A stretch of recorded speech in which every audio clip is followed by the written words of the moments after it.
Kita berdoa kepada Allah Ta'ala dengan seluruh nama-namanya yang husna dan sifat-sifatnya yang ulia. Semoga Allah Ta'ala memberikan kita taufik untuk dapat mentahqiq tauhid, membersihkan diri kita dari kotoran-kotoran kesyirikan, baik yang besar maupun yang kecil, baik yang nampak maupun yang tersembunyi, membersihkan diri kita dari kotoran-kotoran amalan-amalan yang tidak pernah dicontohkan oleh Rasulullah Sallallahu Alaihi Wasallam, dan juga membersihkan diri kita dari kotoran-kotoran kemaksiatan yang dengannya Allah Ta'ala akan masukkan diri kita ke dalam surganya tanpa hisab dan tanpa adab. Dan kita pun berdoa kepada Allah Ta'ala agar Allah Ta'ala memberikan kita taufik untuk dapat selalu mengikhlaskan setiap amalan-amalan ibadah yang kita lakukan, baik di awal, di tengah, maupun di akhir ibadah. Baik, kita lanjutkan kajian kita membahas kitab Tauhid yang ditulis oleh Syekh Muhammad At-Tamimi, yang pada pertemuan yang telah lalu kita telah memasuki bab tentang asy-syafaat, yaitu bab yang ke-17 dari 67 bab yang disusun oleh beliau dalam kitabnya yang mulia, Kitab Tauhid. Dan pada pertemuan kali ini kita telah memasuki poin yang terakhir, yaitu penjelasan dalil-dalil yang dibawakan oleh Syekh Muhammad At-Tamimi yang menjelaskan akan hakikat dari syafaat.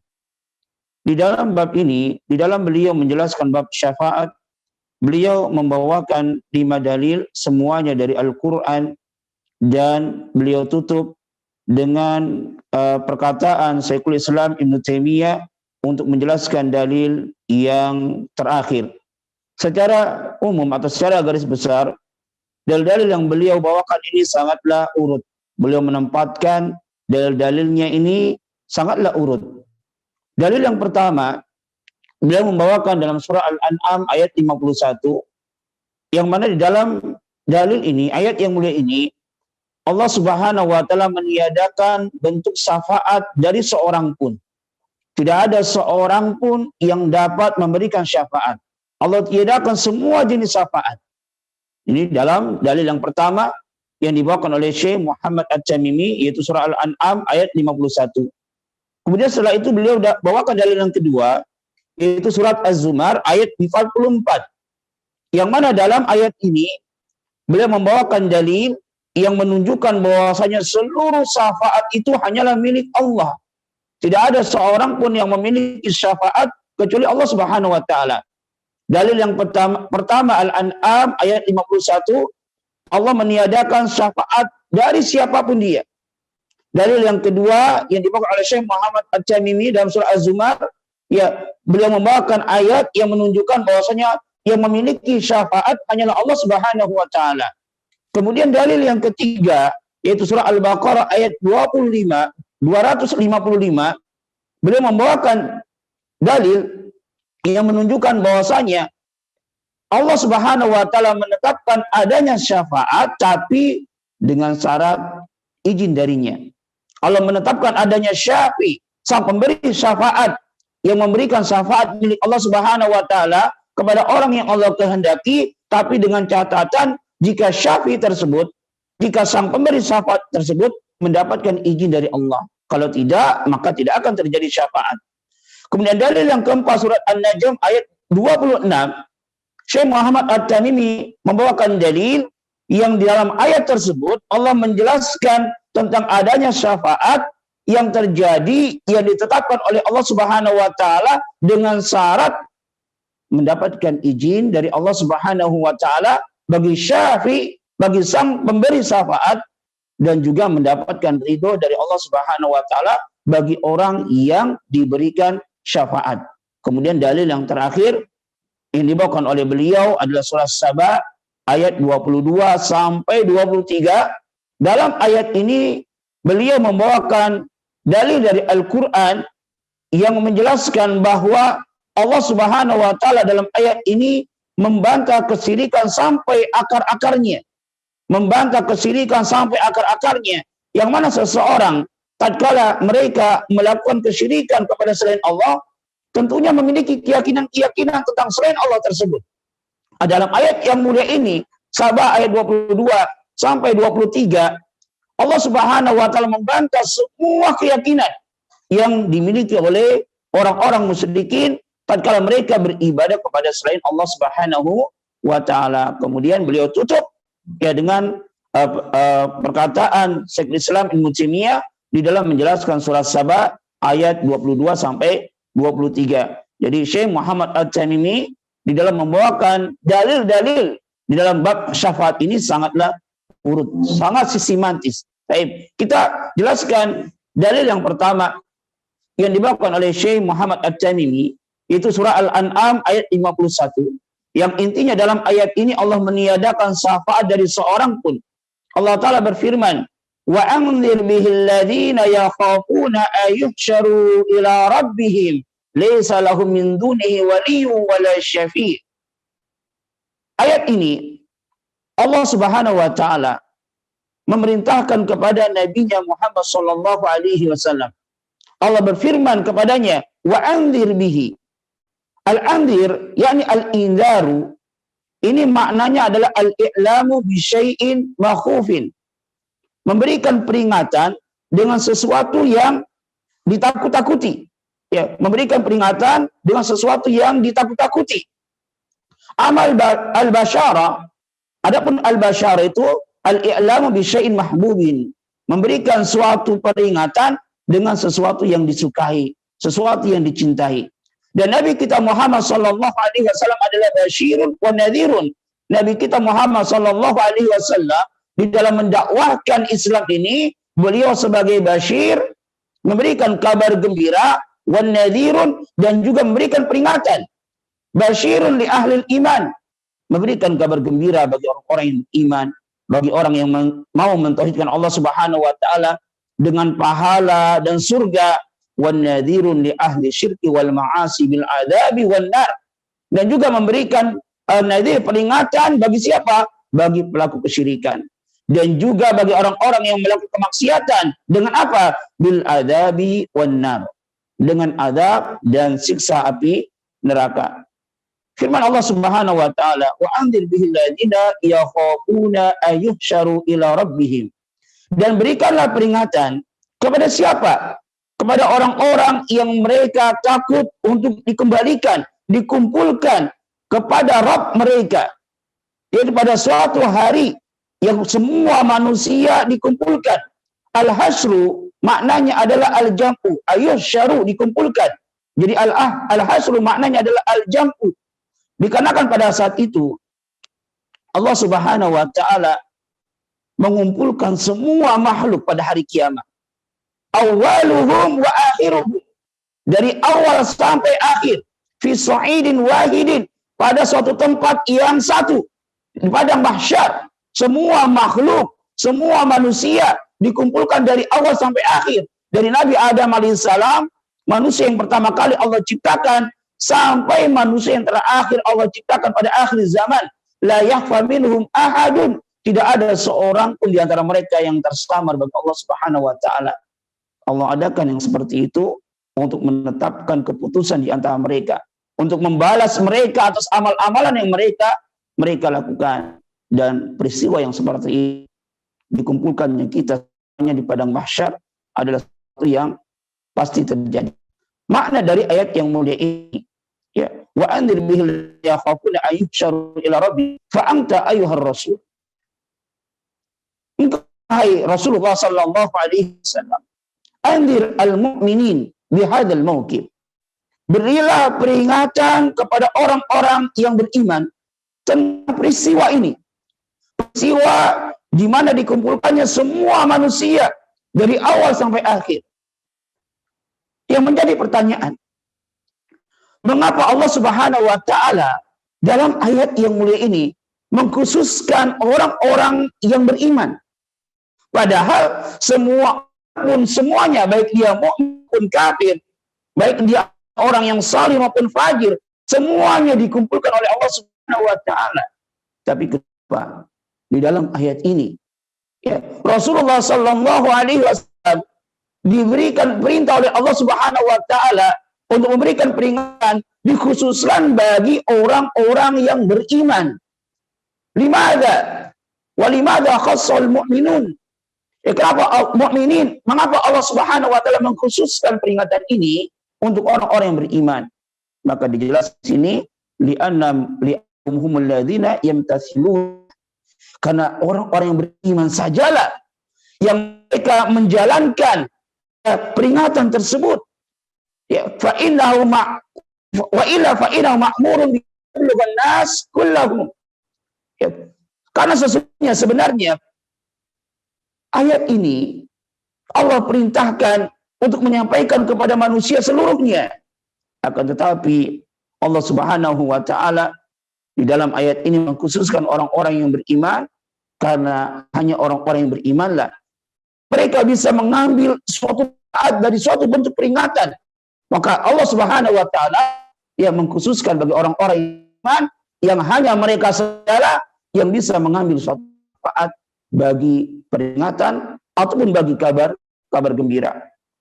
Kemudian yang menjadi syahid dari ayat yang mulia ini, Allah Ta'ala berfirman, laisa lahum min waliyun wala syai'un.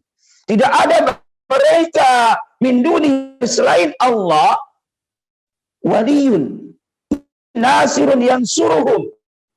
Jadi tidak ada seorang yang menolong mereka.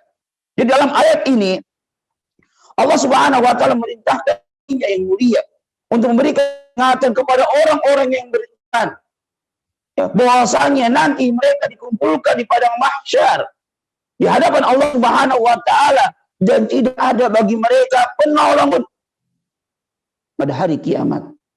Ini luar biasa, ya. Yang mana Allah Subhanahu wa taala berfirman dalam ayat ini, karena masing-masing manusia memikirkan diri sendiri. Hatta para nabi dan ya kecuali Nabi kita Muhammad sallallahu alaihi wasallam, mereka mengatakan nafsi.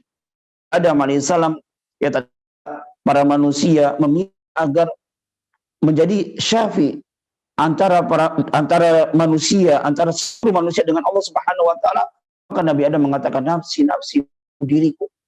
Allah taala berfirman, yauma yafirru min akhi, pada suatu hari yang seseorang dia lari dari saudaranya, wa ummihi abi, yang dia lari dari ibunya dan bapaknya, wa sahibatihi wa bani, dan dia lari dari istri dan anaknya. Likulli mri'in yawma idzin sya'nu yutni. Masing-masing orang pada saat itu dia sibuk dengan perkaranya sendiri-sendiri. Ya, seseorang tentunya sebagaimana dijelaskan oleh Syekh Al-Utsaimin, ya tentunya seseorang ini akan mau menggantikan seseorang, walaupun orang ini adalah orang yang dia cintai, ya, gantikan tempatnya di neraka. Apabila ada orang yang kita paling baik, Allah takdirkan dia ke dalam neraka, tentunya kita tidak ingin kita menggantikan sisinya. Karena masing-masing manusia pada saat itu sibuk dengan urusannya sendiri-sendiri.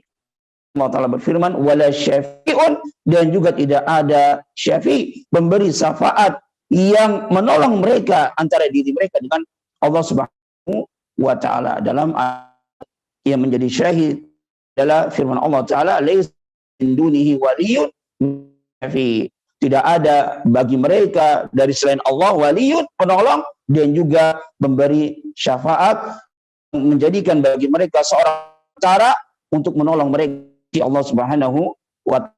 Ini dalil yang pertama yang dibawakan oleh Syekh Muhammad Tamimi, surah Al-An'am ayat 51, yang menunjukkan bahwasanya Allah Subhanahu wa taala meniadakan syafaat dari seorang pun.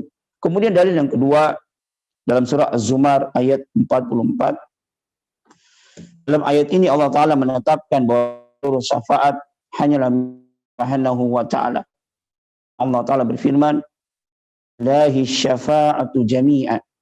Katakanlah ya Muhammad, lillahi, adalah milik Allah syafaatnya. Dijelaskan di sini lafaz yang mulia jar wa majrur lillahi ini adalah merupakan fi i'rabnya dari mahalli raf'in sebagai khabar. Wa syafa'atu ini adalah mubtada muakhar lillahi, lafaz jalalah Allah jar wa majrur ini adalah sebagai khabar qaddam. Dan sebagaimana kaidah dalam bahasa Arab, wa quddima al-khabar lil hasr. Ya, mendahulukan khabar dalam susah dan khabar ini menunjukkan pembatasan. Ada satu kalimat yang seharusnya letaknya yang kemudian di kedepan, maka ini menunjukkan pembatasan. Maka tatkala kita mengartikan la syafa'atu jami'an, arti yang tepat adalah milik Allah lah seluruh syafaat. Siapa maka dia tidak lagi syafaat. Yang mulia ini merupakan ayat juz min ayah, bagian dari ayat surat Az-Zumar yang sebelumnya Allah Subhanahu wa taala berfirman, amittakhadhu min dunillahi syufa'a. Ya. Apakah mereka jadikan selain Allah pemberi syafaat? Qul awalau yamlikuna syai'an, bukankah mereka yang kalian jadikan sebagai pemberi syafaat, la yamlikuna syai'an wa la ya'qilun, mereka ini memiliki sesuatu, mereka pun tidak berakal. Qul lillahi syafa'atu jami'an, maka katakanlah bahwasanya seluruh syafaat itu hanyalah milik Allah Subhanahu wa taala. Baik, kemudian dalil yang ketiga yang dibawakan oleh Syekh Muhammad At-Tamimi, yaitu surah Al-Baqarah ayat 255. Ya, ayat ini Allah Subhanahu wa taala menjelaskan adanya syafaat dengan izin darinya, sebagaimana Allah taala berfirman, "Dzalladzi yashfa'u indahu illa biizni."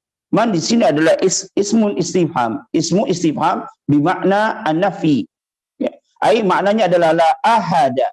Tidak ada seorang pun yang memberikan syafaat indahu di sisi Allah Subhanahu wa taala illa biizni, kecuali dengan izinnya. Jadi dalam ayat yang mulia ini Allah Subhanahu wa taala menegaskan tidak ada seorang pun yang dia memberikan syafaat kecuali dengan izin Allah Subhanahu wa taala. Maka dalam ayat yang mulia ini Allah taala membantah orang-orang musyrikin yang mereka menjadikan sesembahan-sesembahan mereka sebagai syufa'a, memberi syafaat tanpa izin dari Allah Subhanahu wa taala. Yang mana mereka itu orang-orang musyrikin menyangka sesembahan-sesembahan yang mereka sembah ini adalah sebagai perantara antara diri mereka dengan Allah, nantinya akan menolong mereka, memberikan syafaat kepada mereka. Oleh karena itulah mereka menyerahkan, menunjukkan sebagian ibadah kepada para syufaat tersebut yang mereka anggap sebagai memberi syafaat di sisi Allah Subhanahu wa taala. Padahal mereka tidaklah dapat memberikan syafaat kecuali dengan izin Allah Subhanahu wa taala. Tapi ada penjelasan yang sedikit terlewat terkait dengan dalil dua, yaitu surat Az-Zumar, yaitu firman Allah Subhanahu wa taala, qul lillahi syafa'atu jami'an. Katakanlah seluruh syafaat itu hanyalah milik Allah. Ya, seluruh syafaat yang dimaksud di sini adalah syafaat yang nanti terjadi pada hari kiamat. Menunjukkan bahwasanya syafaat ini bentuknya nggak hanya satu. Dan sebenarnya sudah kita jelaskan pada pertemuan yang lalu, syafaat itu bentuknya yang terjadi pada hari kiamat ada 6. Yang dari 6 ini ya terbagi menjadi 2 cabang. Ya, 3 bentuk syafaat yang khusus bagi Rasulullah yang berikan izin, dan 3 syafaat yang Allah berikan izin kepada Rasulullah dan juga kepada selain beliau sallallahu alaihi wasallam. Sudah berlalu penjelasannya pada pertemuan yang telah lalu. Tapi kemudian dalil yang keempat yang dibawakan oleh Syekh Muhammad At-Tamimi, yaitu surah An-Najm ayat 26. Dalam ayat ini Allah menjelaskan adanya syafaat dengan izin dan ridho dari Allah Subhanahu wa taala. Allah taala berfirman, wa kam min malakin fis samawati la tughni syafa'atuhum syai'an illa min ba'di an ya'dhana Allahu liman yasha'u wa yarda. Wa kam min malakin fis sama'. Kam di sini adalah khabar litaktsir. Ya, khabar dari Allah Subhanahu wa taala yang menunjukkan akan banyaknya. Makna dari ayat yang mulia ini, ma'aksar al-malaika, alangkah banyaknya malaikat, alladzina fis sama', yang mereka berada di atas langit, tukni syafa'atuhan, yang mana mereka tidak manfaat sedikit pun Allah illa min ba'di ayya'danallahu liman yasha wa yarda. Kecuali bagi orang-orang yang Allah berikan izin kecuali bagi orang illa min ba'di ayya'danallahu, kecuali bagi orang illa min ba'di, setelah Allah Subhanahu wa taala memberikan izin liman yasha, bagi orang-orang yang Allah kehendaki, wa yarda, dan juga bagi orang-orang yang Allah ridhoi. Firman Allah Subhanahu wa taala, la tukni syafa'atuhum syai'an. Syai'an di sini adalah nakirah. Ya, maka ini yang dia jatuh pada konteks penafian, yang berarti hal ini menunjukkan akan keumuman. Jadi malaikat mereka semuanya tidaklah dapat memberikan syafaat sedikit pun dengan berbagai macam bentuk syafaatnya, kecuali terpenuhi dua syarat. Yang pertama adalah illa min ba'di ayya'danallah, itu setelah mereka mendapatkan izin dari Allah Subhanahu wa taala. Ini syarat yang pertama. Dan yang kedua adalah wayarah, dan Allah Subhanahu wa taala memberikan ridho kepada orang yang akan diberikan syafaat. Ini syarat yang kedua. Kemudian dalil yang terakhir yang dibawakan oleh Syekh Muhammad At-Tamimi, yaitu Sabah ayat 22 sampai 23, yang mana di dalam ayat yang mulia ini Allah membantah kesyirikan sampai akar-akarnya sebagaimana dijelaskan oleh para ulama. Allah taala berfirman, "Qul ud'ul ladzina za'amtum min dunillahi la yamliku mithqala dzarratin fis samawati wala fil ardi ma lahum fiha min syirk wa ma lahum minhum min dhahir wa la tanfa'u syafa'atu indahu illa liman adina la hatta fuzi'a an qulubihim qalu madza qala rabbukum qalul haqq wa huwal aliyyul kabir." Ayat ini sebagaimana dikatakan oleh para ulama, innaha qata'at uruqa syirki min aslihi. Bahwasanya ayat yang mulia ini memotong urat-urat kesyirikan dari akar-akarnya. Karena seseorang yang mereka melakukan kesyirikan, beribadah kepada selain Allah, ya tentunya mereka memiliki keyakinan. Dan dalam ayat yang mulia ini, ya Allah Subhanahu wa taala membantah keyakinan-keyakinan mereka.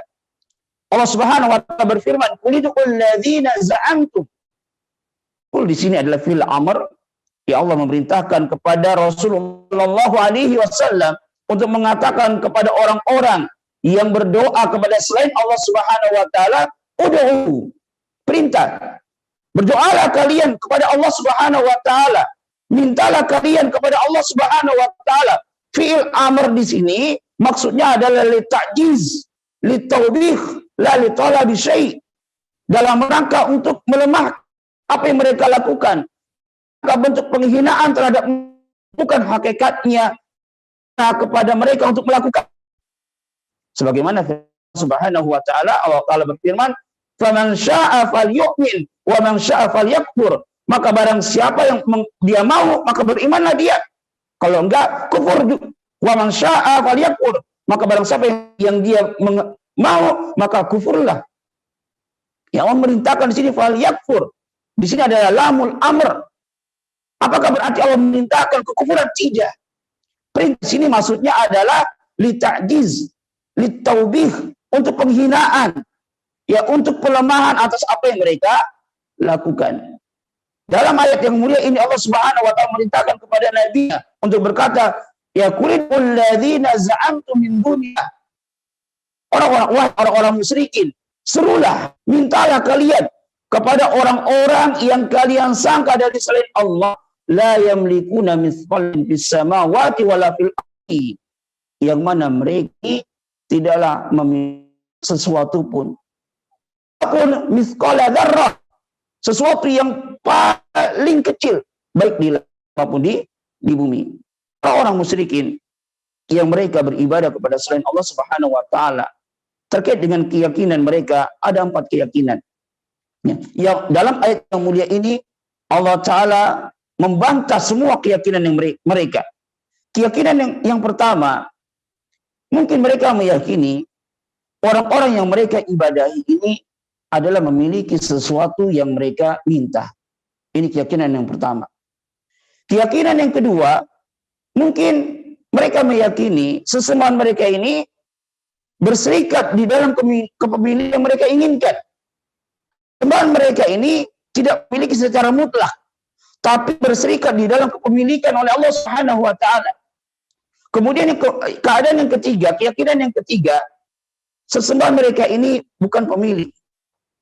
Bukan juga berserikat di dalam kepemilikan, tapi mungkin mereka ini sesembahan selain Allah ini yang mereka sembah, mereka meyakini sebagai zahir, yaitu pembantu Allah Subhanahu wa taala. Ya, sehingga kemungkinan mereka tatkala menginginkan sesuatu kepada Allah bisa menjadikan selain Allah ini sebagai apa? Sebagai perantara. Kemudian yang ketiga adalah asy-syafi', sebagai pemberi syafaat. Yang keempat ini, yang ketiga adalah pemilik, yang kedua adalah berserikat di dalam kepemilikan, yang ketiga adalah pembantu ya dari orang yang memiliki sesuatu yang mereka inginkan, dan yang keempat bukan pemilik, tidak berserikat di dalamnya, bukan pembantu dari orang yang memiliki sesuatu yang mereka inginkan, tapi mereka memiliki jah, memiliki kedudukan di sisi sang pemilik. Ya, sehingga mereka beribadah kepada orang tersebut dengan harapan ya orang tersebut dapat memberikan pertolongan bagi dirinya. Kenapa? Karena orang ini memiliki jah kedudukan di sisi orang yang memilikinya. Dan empat keyakinan ini dibantah Allah Subhanahu wa taala. Allah Taala berfirman, ya la yamlikuna mithqala dzarratin fis samawati wala fil ardi wa ma lahum fiha min syirkin wa ma lahum minhum min dhahir wa la tanfa'u syai'un liman adina lah. Semua empat keyakinan ini dibantah. Yang pertama, seseorang sebagaimana tadi kita kala mereka meminta kepada seseorang orang lain tentang sesuatu, tentu mereka memiliki keyakinan bahwa orang tersebut memiliki apa yang mereka minta. Maka keadaan yang pertama ini Allah bantah dengan Allah mengatakan la yamlikuna mithqala dzarratin fis samawati wal ardh.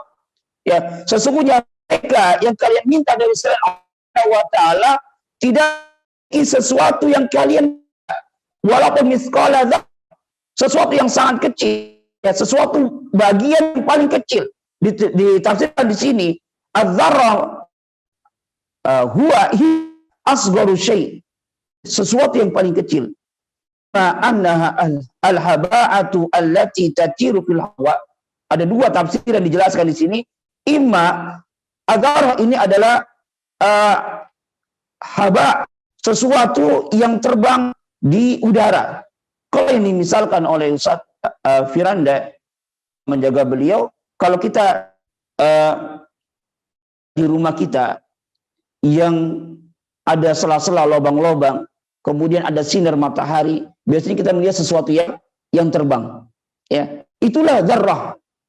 Sesuatu yang sangat kecil, sesuatu yang sangat ringan. Tafsiran yang kedua adalah an-namlatu as-saghirah, semut yang kecil. La wazna, yang tidak memiliki timbangan sama sekali. Ini mana dari dzarrah. Orang-orang yang disembah dari selain Subhanahu wa taala, Allah katakan la yamlikuna mithqala dzarrah. Mereka sama sekali tidak memiliki walau sesuatu yang sangat ringan, yang paling kecil saja. Biasa diartikan ya atom, ya mungkin bagian sesuatu yang paling kecil adalah atom.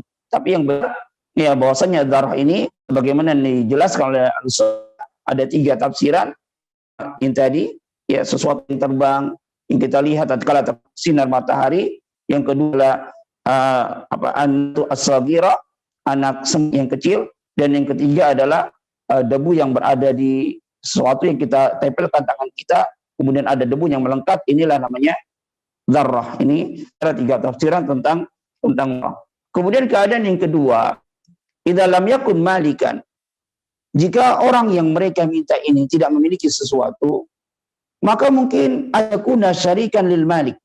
Mungkin dia berserikat ya kepemilikan kepada orang yang memilikinya.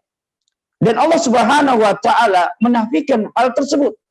Ya, apa yang ada di muka bumi ini, apa yang ada di atas langit, apapun itu bentuknya, maka semuanya milik Allah Subhanahu wa taala. Sama sekali Allah tidak berserikat di dalam kepemilikan. Hatta dia adalah orang-orang yang terdekat dengan Allah Subhanahu wa taala, para malaikat dan juga para nabi Ya mereka semua tidaklah berserikat di dalam kepemilikan semua itu.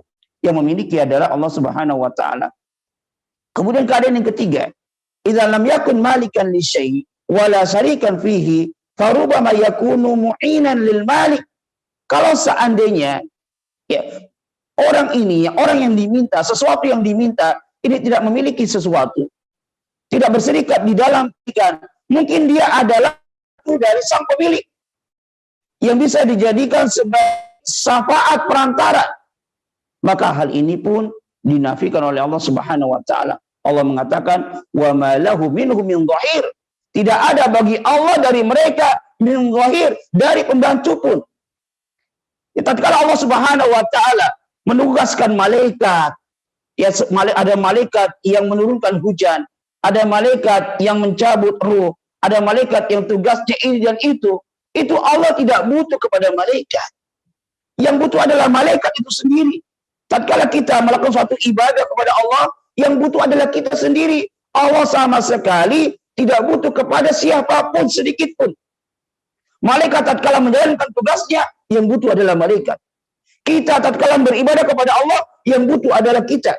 Allah sama sekali nggak perlu pembantu. Allah bisa semuanya. Tapi kenapa Allah ciptakan malaikat, ciptakan injil itu? Ini adalah untuk kebutuhan malaikat. Sebagai bentuk peribadahan mereka kepada siapa? Kepada Allah Subhanahu wa taala. Kita diperintahkan beribadah kepada Allah, bukannya Allah butuh. Seperti kita perintah kepada orang, "Akhi, tolong ambilkan saya minum." Kita butuh sama orang ini. Tapi Allah tatkala memerintahkan kita untuk beribadah kepadanya, ini Allah tidak butuh. Yang butuh dari ibadah tersebut adalah kita. Kemudian keadaan yang keempat, jika ketiganya tidak memungkinkan, pemilik ya bukan, berserikat di dalam kepemilikan juga bukan, pembantu sang pemilik juga bukan, maka kemungkinan keadaan yang keempat, qad yakunu syafi'an indal malik. Mungkin dia dapat memberikan syafaat di sisi sang pemilik.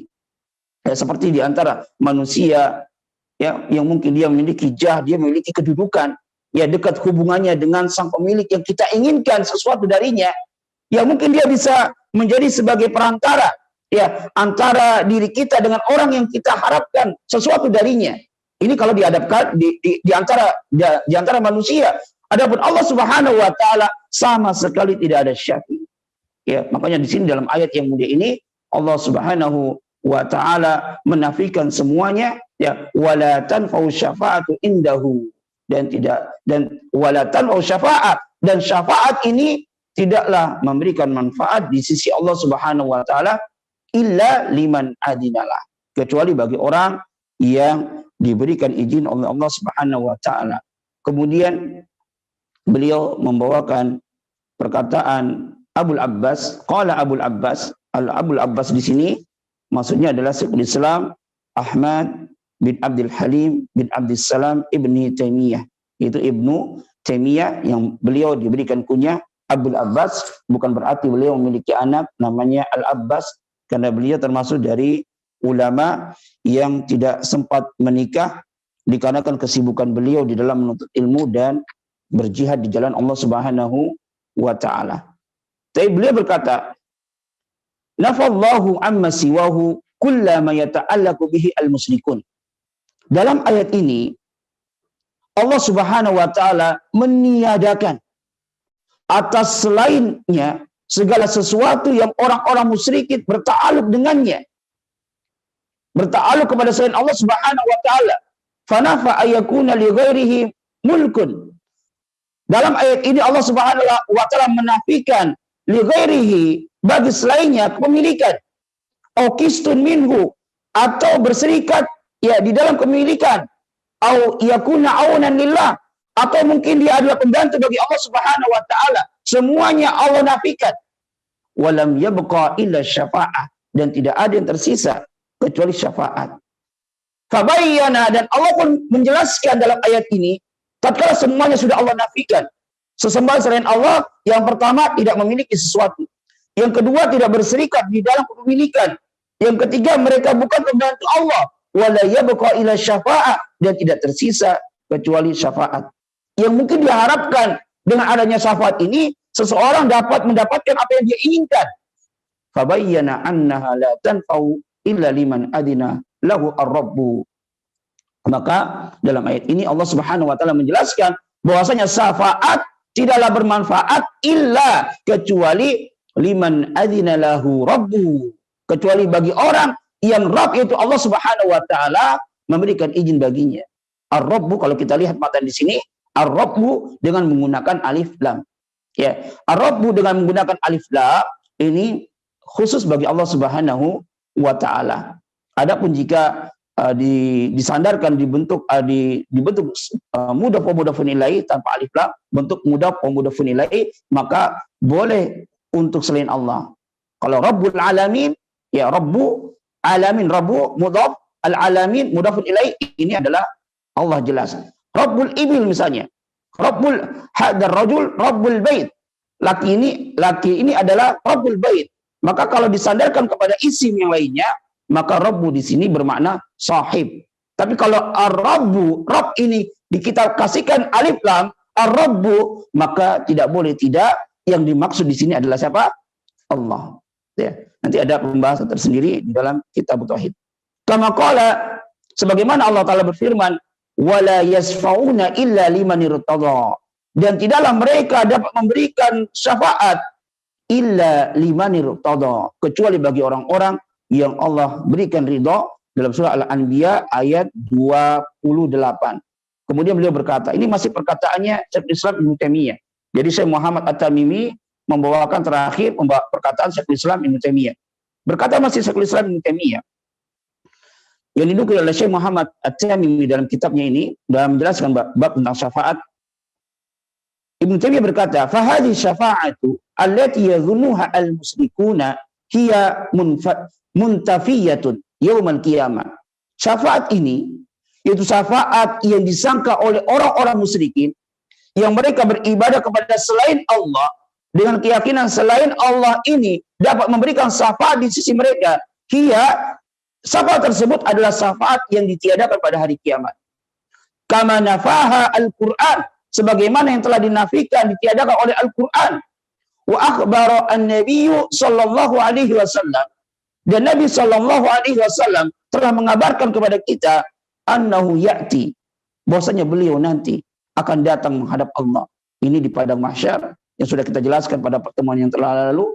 Ya, tatkala para manusia akhirnya ujung-ujungnya ya mereka kepada Rasulullah sallallahu alaihi wasallam meminta menjadikan Rasulullah sebagai perantara ya antara diri kita dengan Allah Subhanahu wa taala agar Allah memutuskan keputusan para makhluknya. Apakah Rasulullah sallallahu alaihi wasallam langsung minta kepada Allah? Tidak. Annahu ya'ti, bahwasanya beliau sallallahu alaihi wasallam datang kepada Allah. Fayasjudu li rabbih, maka beliau pun sujud kepada Rabbnya. Wa yahmaduhu, dan beliau pun memuji Allah Subhanahu wa taala. La yabda'u bi syafa'ati awalan, beliau tidak memulai langsung meminta syafaat, tidak, tapi sujud dulu kepada Rabbnya, memuji Allah Subhanahu wa taala, enggak langsung minta syafaat, nunggu izin dari Allah Subhanahu wa taala. Tsumma yuqalu lahu, kemudian dikatakan kepadanya, irfa' ra'saka, angkat kepalamu, wa qul yusma, katakanlah yusma, maka perkataanmu akan didengar. Wasal tu'ta, mintalah, maka permintaanmu akan diberikan. Wasfa tusyaffa, berikanlah syafaat, maka syafaatmu akan diterima. Ini menunjukkan terjadinya syafaat yang pertama dengan izin dari Allah Subhanahu wa taala. Ya, kalau Allah nggak berikan izin, nggak akan terjadi. Yang kedua adalah dengan ridho dari Allah Subhanahu wa taala.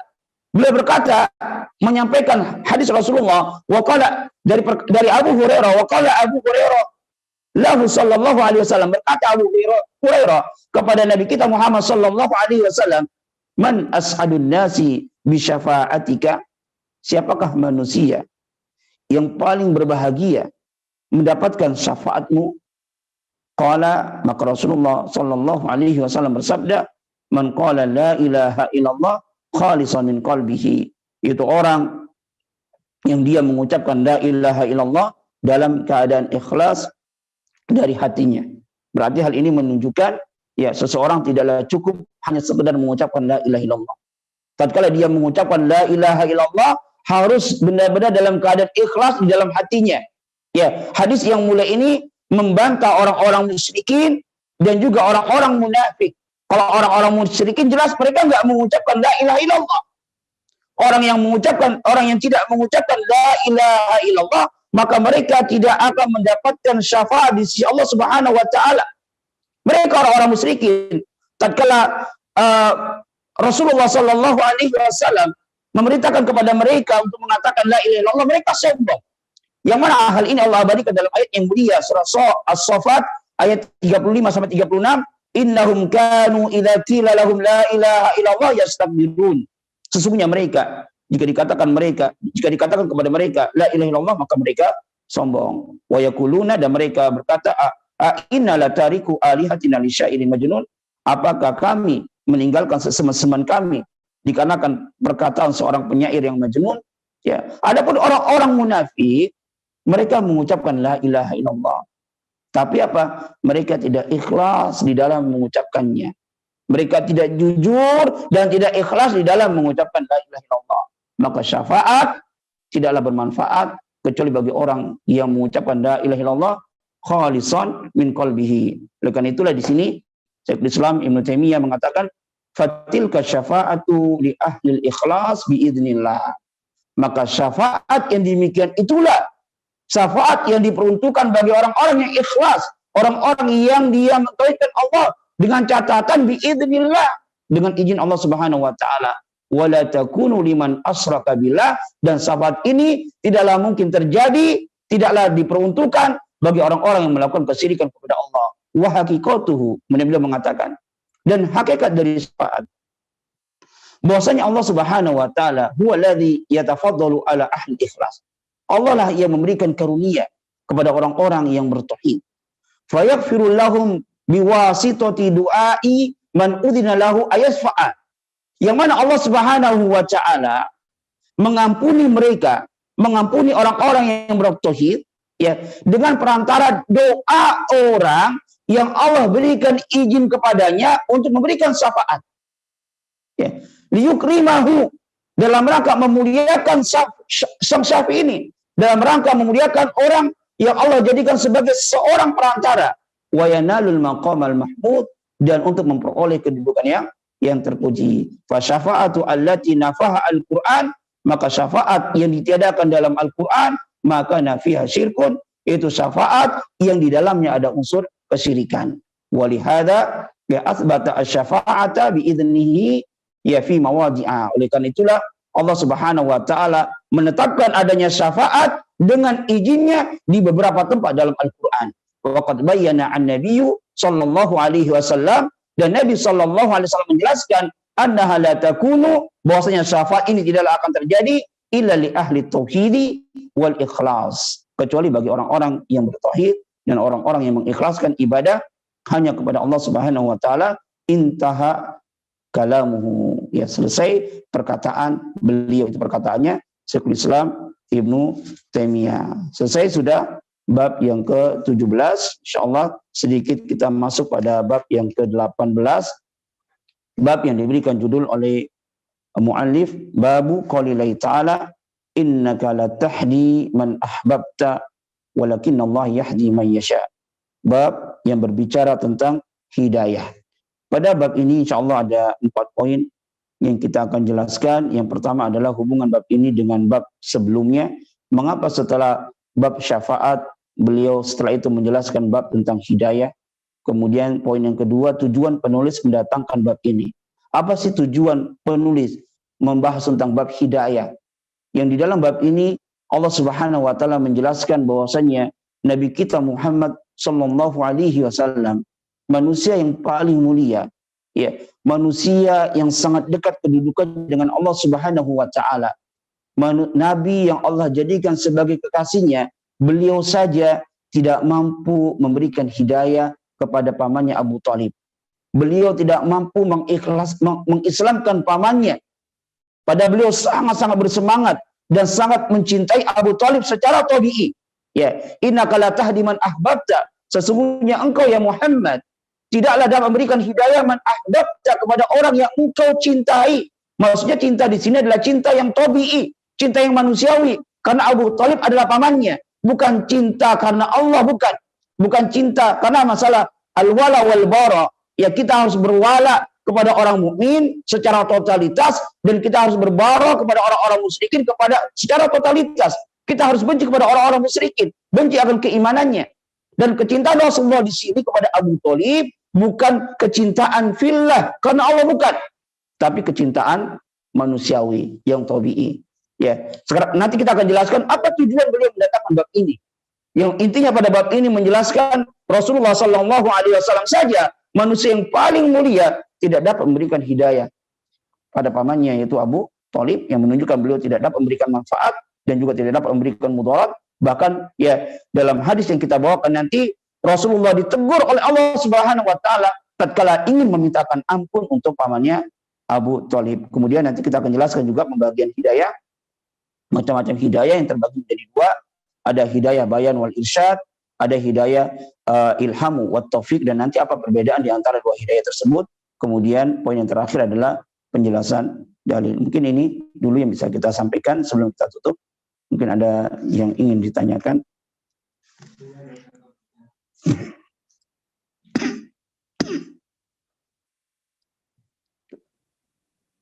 Bismillah, Assalamualaikum Ustaz. Izin bertanya, apakah boleh dijelaskan kembali apa saja bentuk syafaat yang ditetapkan bagi Rasulullah dan selain Rasulullah? Jazakumullah khairan, Ustaz. Syafaat yang Allah Subhanahu Wa Taala hanya memberikan izin kepada Rasulullah Sallallahu Alaihi Wasallam, bentuknya ada tiga. Yang pertama namanya syafaatul uzma atau syafaatul kubra.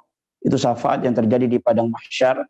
Ya, yang ini hanya Rasulullah Sallallahu Alaihi Wasallam saja yang Allah berikan izin untuk memberikan syafaat kepada manusia. Para nabi semuanya angkat tangan, dan inilah yang dinamakan dengan maqam mahmuda yang Allah janjikan untuk Rasulullah Sallallahu Alaihi Wasallam. Kemudian yang kedua adalah syafaat Rasulullah untuk penduduk surga agar mereka memasuki surga. Dan yang ketiga adalah syafaat beliau Sallallahu Alaihi Wasallam kepada pamannya Abu Thalib berupa keringanan siksa, hanya berupa keringanan siksa. Tapi Abu Thalib tetap berada di dalam neraka. Para sahabat pernah bertanya kepada Rasulullah tentang keadaannya Abu Thalib nanti di akhirat bagaimana. Maka Rasul pernah mengatakan laula ana lakana fi darkil asfali minan nar. Seandainya bukan karena syafaatku, yakni dia sudah berada di neraka yang paling bawah. Ini tiga syafaat yang khusus bagi Rasulullah saja yang Allah berikan izin. Ya, Rasulullah diberikan izin untuk memberikan syafaat kepada orang kafir. Secara asal orang kafir ini tidak dapat menerima syafaat, tapi khusus untuk Abu Thalib karena jasanya yang begitu besar, ya, maka Allah berikan izin kepada nabinya untuk memberikan syafaat kepada Abu Thalib ini, tapi ya hanya sekedar keringanan siksa saja. Abu Thalib tetap berada di dalam neraka kekal selama-lamanya. Adapun syafaat yang Allah berikan izin kepada Rasulullah dan juga kepada selain beliau di antara kaum yang beriman, nanti orang tua, anak bisa memberikan syafaat kepada orang tuanya, dan juga sebaliknya. Kaum muslimin, orang-orang yang beriman bisa saling memberikan syafaat. Malaikat bisa memberikan syafaat. Amalan-amalan yang kita pernah amalkan, ya ini dapat memberikan syafaat berdasarkan dalil-dalil yang telah datang dari Al-Quran maupun As-Sunnah. Maka ini bentuknya ada tiga. Yang pertama adalah syafaat untuk ahlu tauhid yang bermaksiat agar tidak masuk ke dalam neraka. Ya, jadi agar tidak masuk ke dalam neraka. Yang seharusnya mungkin ya orang yang bertauhid ini dia masuk neraka seharusnya, tapi karena dia mendapatkan syafaat mungkin dari Rasulullah, karena mungkin dia tatkala di dunia dia sering mendengarkan adzan, dia sering menjawab adzan, tatkala muadzin melantunkan adzannya dia baca, dia mengikuti sebagaimana yang dituntun diajak oleh Rasulullah, yang mana Rasulullah mengatakan ya tatkala barang siapa yang Allahumma rabb hadhihi da'wati tammah, kemudian dia pun membaca doa tersebut, ya maka Rasul mengatakan halat lahu syafaati, maka halal baginya mendapatkan syafaatku. Ini diantara amalan-amalan yang menyebabkan kita mendapatkan syafaat dari Rasulullah dengan izin Allah Subhanahu Wa Taala. Itu tatkala muadzin menggunakan adzannya, maka kita dengarkan, kita ikuti, ya seperti tuntunan Rasulullah sallallahu alaihi wasallam, dan kemudian kita membaca doa yang diajarkan oleh Rasulullah sallallahu alaihi wasallam, yang Rasulullah bersabda, ya barang siapa yang membaca doa tersebut maka halal baginya mendapatkan syafaatku. Ini yang pertama, ya, syafaat untuk ahlu tauhid yang bermaksiat agar tidak masuk ke dalam neraka. Yang kedua, syafaat untuk ahlu tauhid yang bermaksiat agar dikeluarkan dari neraka. Bedanya yang pertama dengan yang kedua apa? Kalau yang pertama belum sempat masuk neraka, tapi yang kedua dia sudah masuk neraka. Mungkin saja seandainya dia ditetapkan kalau dari amalannya yang buruk ini, mungkin seharusnya dia di neraka anggaplah 1 bulan, anggaplah seperti itu. Ya, karena dia mendapatkan syafaat, ya belum 1 bulan dia mendapatkan syafaat, ya dari orang-orang yang memberikan syafaat dengan izin Allah, kemudian dia dikeluarkan dari neraka. Ini syafaat yang kedua. Kemudian yang ketiga adalah syafaat untuk ahlu surga berupa peninggian derajat di surga. Karena surga itu berderajat-derajat, ada 100 derajat, ya. Yang paling tertinggi adalah surga Firdaus. Di antara penduduk surga nanti dapat memberikan syafaat dengan izin Allah Subhanahu wa taala untuk apa? Penambahan pahala dan peninggian derajat di surga. Semakin tinggi derajat seseorang di surga, maka kenikmatan yang mereka rasakan pun akan semakin nikmat. Ini penjelasan tentang syafaat yang akan terjadi nanti pada hari kiamat. 3 khusus bagi Rasulullah, dan 3 ya bagi Rasulullah dan juga bagi selain beliau sallallahu alaihi wasallam yang Allah berikan izin. Baik, mungkin ini ya yang bisa kita sampaikan.